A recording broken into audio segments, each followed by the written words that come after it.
देश ये कैसा बनाया आपने, लूट कर पैसा बनाया आपने। देखिए जलते दिए भी बुझ गए, अजब दीपक राग गाया आपने। मैम, पूरा सदन अमृत काल के बजट की चर्चा कर रहा है, मैं तो गरीबों की रोटी और दाल के बजट की चर्चा करूंगा। तुम्हारी फाइलों में गांव का मौसम गुलाबी है, मगर ये आंकड़े झूठे हैं, ये दावा किताबी है।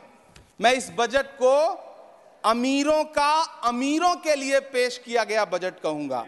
इसमें गरीबों के लिए कुछ है ही नहीं। नौकरी मांगने वाले नौजवानों पर लाठियां बरसाने वालों, आपने इस बजट में युवाओं को क्या दिया? आपने पुरानी पेंशन बहाली की मांग करने वालों को क्या दिया? सालों से अपने लिए छत तलाश रहे लोगों को आपने इस बजट में क्या दिया? और फिर आपको पूरी उम्मीद है कि पूरा देश आपके इस पेश किए गए बजट पे लहालोट हो जाए, तालियां पीटे, मंगल गान गाए। कैसे संभव है? मैं सदन में खड़ा होकर के इस बजट पे चर्चा करते हुए कहना चाहता हूं कि इस बजट में फुटपाथ पर रहने वाले, छप्परों में रहने वाले, झुग्गियों में रहने वालों के लिए क्या है, उनके लिए क्या है जो प्रधानमंत्री के किए गए वायदों की बाट जोह रहे हैं। हर साल फरवरी की खूबसूरत सुबह और सजी हुई संसद से बरसते हुए झूठे वायदों की जवाबदेही कौन तय करेगा? कौन बताएगा कि 2022 में प्रधानमंत्री जी जो सबको पक्का मकान देने वाला वायदा किए थे उसका क्या हुआ? लोगों के सरों पर छत देने वाले प्रधानमंत्री जी के जुमलों से अलग उन्हें यह क्यों नहीं दिखता कि राज्यों में बैठे हुए उनके नुमाइंदे लोगों के सरों की छतें उजाड़ रहे हैं? उत्तर प्रदेश हो, असम हो, जम्मू कश्मीर हो, मध्य प्रदेश हो, भाजपा शासित राज्यों के बुलडोजर न सिर्फ लोगों के घरों को उजाड़ रहे हैं बल्कि कुचल रहे हैं लोकतंत्र को, संविधान को, अदालतों के मेयार को। मैम, मैं आंकड़ों की बाजीगरी से अलग हट करके इस बजट पर एक बात कहना चाहता हूं। आंकड़े तो ऐसे हैं इस बजट के, ये कह रहे हैं 4 करोड़, वित्त मंत्री जी 3 करोड़ कहती हैं, प्रधानमंत्री जी 4 करोड़ कहते हैं। पहले तो आप इस झूठ में ही आपस में ही सलट लीजिए कि 4 करोड़ सही है या 3 करोड़ सही है। मैं आंकड़े तो ऐसे हैं इस बजट के मैम कि जो सुने वो बस पथराई आंखें लेकर किंग कर्तव्य विमूढ़ हो जाए। लेकिन झील में पानी बरसता है हमारे देश में, झील में पानी बरसता है हमारे देश में, खेत पानी को तरसता है हमारे देश में, जिंदगी का हाल खस्ता है हमारे देश में, दूध महंगा खून सस्ता है हमारे देश में। मैम, रोजगार, महंगाई, किसान, मनरेगा, पेट्रोल डीजल के दाम, गैस सिलेंडर के दाम, फसलों की एमएसपी की गारंटी, इन सब जन सरोकार की बातों से इस बजट का कोई लेना देना नहीं। हमारे ट्रेजरी बेंच के साथी हंगामा कर रहे हैं। मैं तो कहना चाहता हूं मैम, वो एक बार इनके एक नेता एक गांव में गए और उन्होंने गांव में कहा कि गांव वालों आओ, मैं तुम्हारी समस्याएं समाप्त करना चाहता हूं। गांव वाले इकट्ठा हो गए। नेताजी ने गांव वालों से कहा बताओ तुम्हारी 2 समस्याएं बताओ, मैं दोनों समस्याओं का यहीं पे समाधान करूंगा। तो गांव वालों ने कहा साहब हमारी पहली समस्या है कि हमारे यहाँ कोई हॉस्पिटल नहीं है। तो नेताजी ने मोबाइल निकाला, कहीं फोन मिलाया और मिला के फोन पे पता नहीं क्या कुछ कहा कि यहाँ गांव में हॉस्पिटल नहीं है, हॉस्पिटल तुरंत, यहाँ हॉस्पिटल चाहिए। गांव वाले खुश हो गए कि 1 मिनट में यहाँ हॉस्पिटल आ रहा है। अगली समस्या के बारे में उन्होंने, नेताजी ने गांव वालों से कहा कि मैंने आपकी पहली समस्या समाप्त कर दी, दूसरी समस्या बताओ। तो गांव वालों ने कहा साहब इस गांव में कोई भी मोबाइल का नेटवर्क ही नहीं है।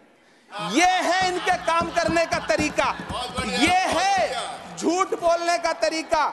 इन्होंने वायदे किए बड़े बड़े, जो 10 साल के इनके वायदे हैं मैं उनके बारे में बात करूंगा। वायदों से ज्यादा इनके नारों पे बात करूंगा। पहला नारा था बहुत हुई महंगाई की मार, अब की बार मोदी सरकार। आइए इस नारे की समीक्षा करते हैं। पेट्रोल, डीजल, गैस, ये तो बड़ी बड़ी बातें हैं। आटा, चावल, दूध, दही, पनीर, छाछ, सब चीज पे जीएसटी। अरे ये फिल्में टैक्स फ्री करने वाले लोग कफन तक पर जीएसटी लगा रहे हैं और ये गरीबों की बात करते हैं। मैम, ये सरकार झूठ की सरकार है। ये सरकार के जितने दावे हैं सब खोखले हैं। आज प्रधानमंत्री जी कह रहे थे सबका साथ सबका विकास। ये कैसा सबका साथ सबका विकास है कि मौलाना आजाद नेशनल फेलोशिप आपने बंद कर दी, आपने माइनॉरिटी डिपार्टमेंट का बजट घटा दिया।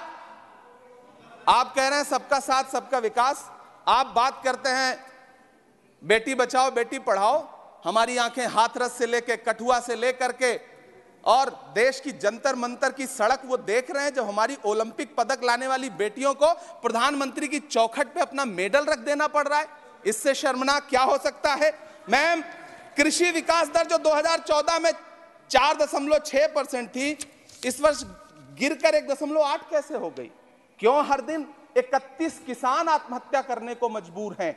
ये सरकार उन पर क्यों बात नहीं करती? कीमत तो बहुत बढ़ गई शहरों में धान की, लेकिन विदा ना हो सकी बेटी किसान की। मौका मिला तो लोगों ने कुर्सी के वास्ते तस्वीर ही बिगाड़ दी हिंदुस्तान की, और आज बड़ी बड़ी बातें कर रहे हैं। मैं यहां पर आपसे खड़ा होकर के मैं अंत में इतना कहना चाह रहा हूं कि वित्त मंत्री जी ने बजट में ट्रेनों के डिब्बे को वंदे भारत कोच में बदलने का एक प्रस्ताव रखा अपने भाषण में। ठीक है, ये सुनने में कानों को बहुत अच्छा लगता है, लेकिन मैम, ये सरकार ट्रेनों की सुरक्षा के बुनियादी मुद्दों पर एक शब्द नहीं बोलना चाहती। बालासोर हादसे में घायल हुए लोगों की चिता की राख अभी तक ठंडी नहीं हुई है। वंदे भारत के वीडियो पोस्ट करने वाली ये सरकार कभी भारत की जनरल डिब्बों की, रेलवे के स्लीपर क्लास डिब्बों की वीडियो अगर पोस्ट करे ट्विटर पे, तब समझ में आए।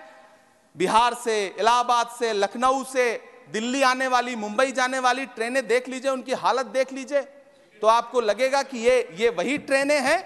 आज स्थिति ये है कि रेलवे स्टेशन तो छोड़िए, रनवे पर खाना खिला रही हैं आपकी प्राइवेट एयरलाइंस। अभी आपने जुर्माना लगाया है, नोटिस दिया है एक एयरलाइंस को। यह स्थिति आपने करके रख दी है ट्रेनों की, एयरलाइंस की। ऐसे में मैम, कागजों पर तो आप कितना भी वंदे भारत और बुलेट ट्रेन सरपट दौड़ा लीजिए, लेकिन असल में भारत की ट्रेनों की डिब्बों की सवारियों की हालत देखने लायक है। अगर सरकार खुली आंखों से उसे देखना चाहे तो देखे और उनकी स्थिति सुधारे। आज अपने प्रधानमंत्री जी ने अपने भाषण में यहां खड़े होकर कई बार न्यू मिडिल क्लास की बड़ी चर्चा की, न्यू मिडिल क्लास जनरेट करेंगे। लेकिन मैं तो यहां खड़ा होकर के सरकार से कहना चाहता हूं कि न्यू मिडिल क्लास का जुमला अपने पास रखिए। यह बताइए कि जो पुराना मिडिल क्लास है उसके साथ आप कैसा व्यवहार कर रहे हैं। आज उसकी स्थिति क्या है? आप अमीरों के कर्जे माफ कर रहे हैं, उद्योगपतियों के कर्जे माफ कर रहे हैं, और यहां स्थिति यह हो गई है कि जो मिडिल क्लास, उसकी जो रोजमर्रा की जरूरत की चीजें हैं उस तक पर आपने जीएसटी लगा रखी है। आप फिल्में टैक्स फ्री करते हैं, लेकिन स्टूडेंट्स के प्रतियोगी परीक्षाओं के फॉर्म की फीस नहीं माफ कर सकते। आपको बाकी जगहों पर टैक्स लेना है, हर जगह टैक्स लेना है।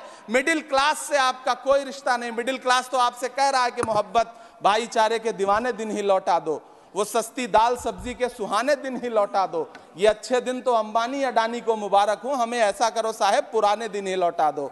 वो पुराने दिन जो बहुत अच्छे थे, वो पुराने दिन जहां लोग एक दूसरे से मिलजुल करके रहते थे।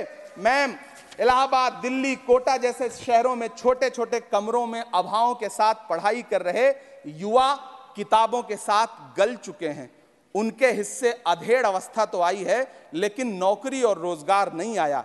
हर साल 2 करोड़ नौकरियां देने का दावा करने वाली ये सरकार 10 साल में युवाओं को नौकरियां नहीं दे पा रही है। 20 करोड़ नौकरियों का बोझ है इस सरकार के कंधे पर, और 2024 में देश देखेगा कि उन्हीं 20 करोड़ नौकरियों के बोझ तले दबकर बैठ जाएगी ये सरकार। ये देश देखेगा, क्योंकि जिस ओर जवानी चलती है उस ओर जमाना चलता है। देश का युवा नाराज है, देश का युवा गुस्से में है।